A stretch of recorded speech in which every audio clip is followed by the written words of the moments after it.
Hello, Gene Schwimmer here. Welcome to today's vlog.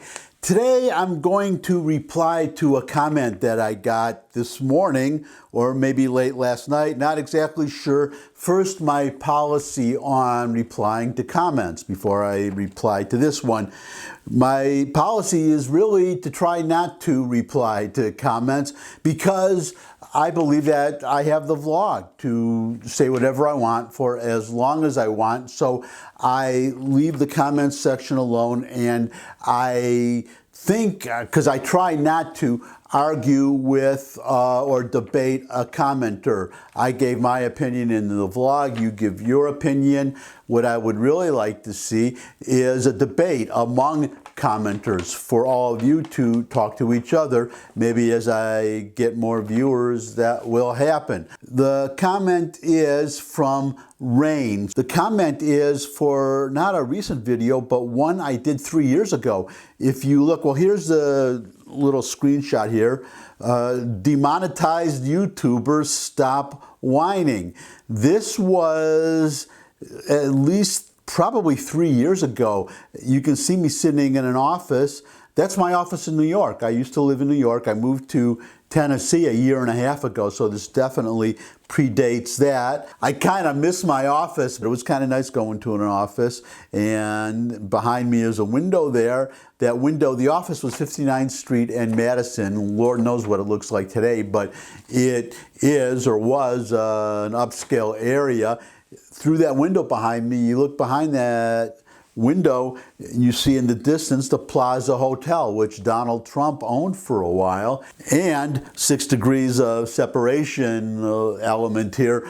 One of the partners in the current ownership of the Plaza is the brother of a woman that I work with back in New York. So that's kind of interesting there, a little trivia for you. But I want to talk about this. Well, now I have to tell you what the video was about. It was called Demonetized YouTubers, Stop Whining.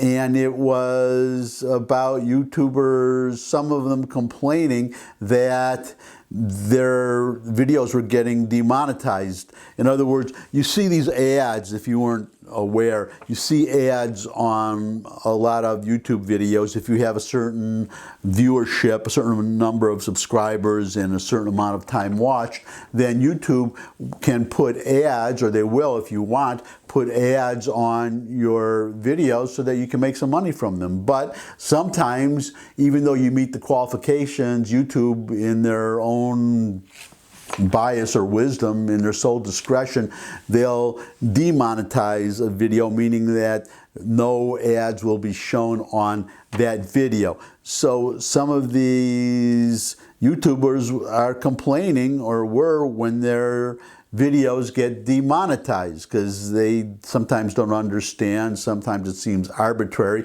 And I said at the time that it's YouTube's company. It's a private company. They can monetize or demonetize whatever they want, or not even put the videos on at all.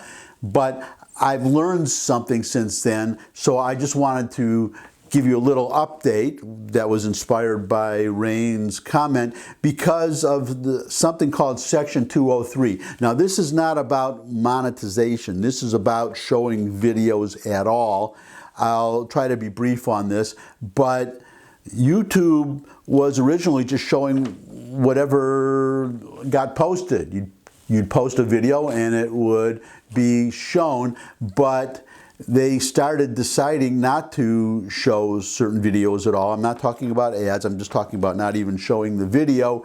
And the explanation was, well, they're a private company. Same as with the demonetization. If they want to take a video off, they can take it off. But since then, I learned about something called Section 203. Maybe you've heard about it too. You have to understand, I think I did in this video, I don't remember the video exactly.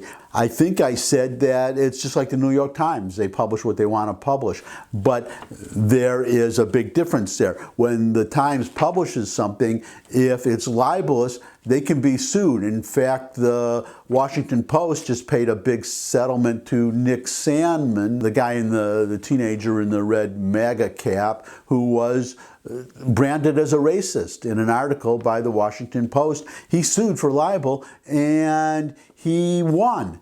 They gave him a very big settlement. It was not made public, so we don't know what it was, but the suit was for $250 million. I have to assume that it was in the millions.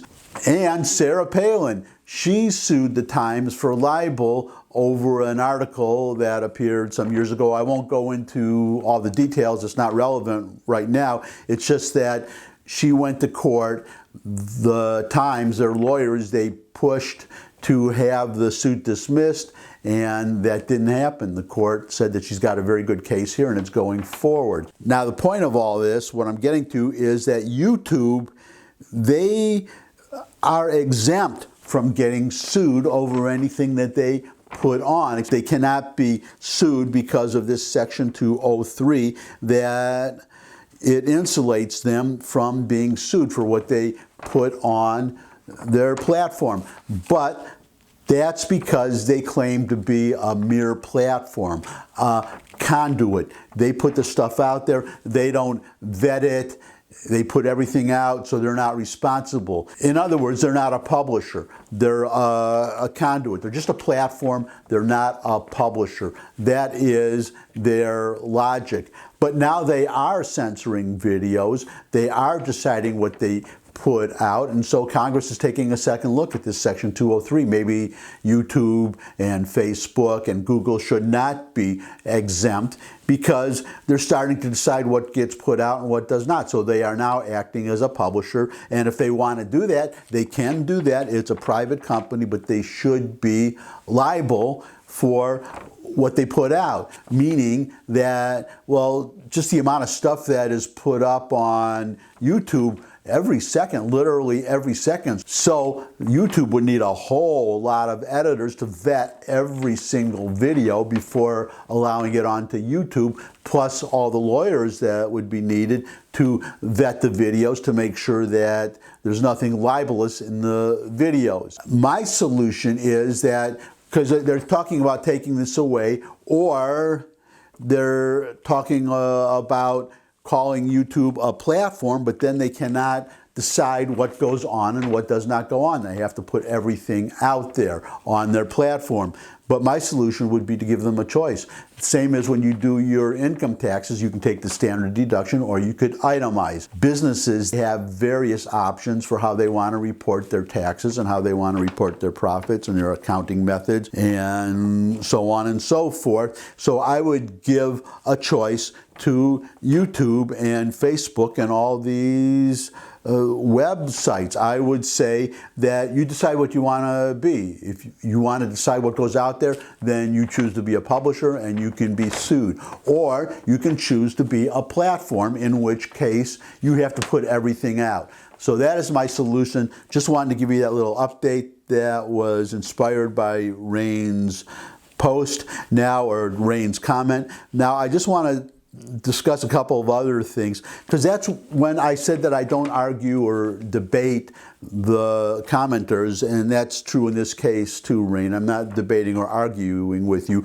but when I sometimes jump in to comment, it's because somebody, which Ray did in this case, raised an interesting point, or even more than one interesting point that I think bear discussion, or the things that I want to talk about. So let me read the comment and then I'll give you my comments. Out of all the YouTubers I've seen who have whined about not getting money for sitting around on their ass all day and yelling at their screens, I have not seen a single one actually thank YouTube for all the money and fame it's given them in the first place. Not a single one. So this is what I want to discuss. There's a couple of points in here. And again, Rain, I'm not arguing with you. I'm just pointing out some things. For instance, my neighbor has a pet pig. She sometimes goes out of town. I feed her pet pig for her, her beautiful pet pig, for which she thanks me. But you didn't hear about that. You didn't see or hear that I thanked my neighbor.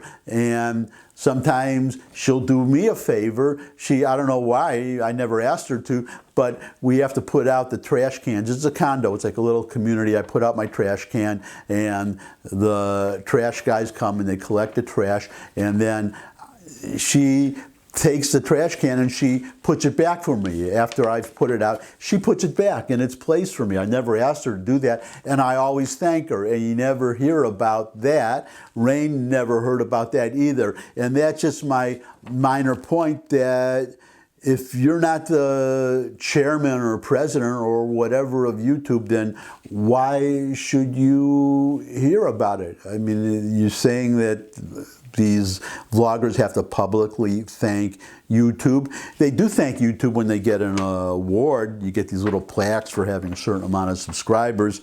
But I also want to point out that YouTube is a business. When they put out these videos, they're not doing it as a favor. They're not doing a favor for which they should be thanked. It's business. They put them out there because they hope that a certain percentage of these videos will gain enough of an audience that they could put ads on those videos and make money. It's a straight business proposition. I don't have to, it's like when I go, I'm thinking of a little debate I had with a guy behind the meat counter in a supermarket many years ago. I went to the supermarket, I went to the meat counter, the deli counter. I said, give me a pound of salami or whatever. And then he gave me the salami, and then he said, why didn't you thank me?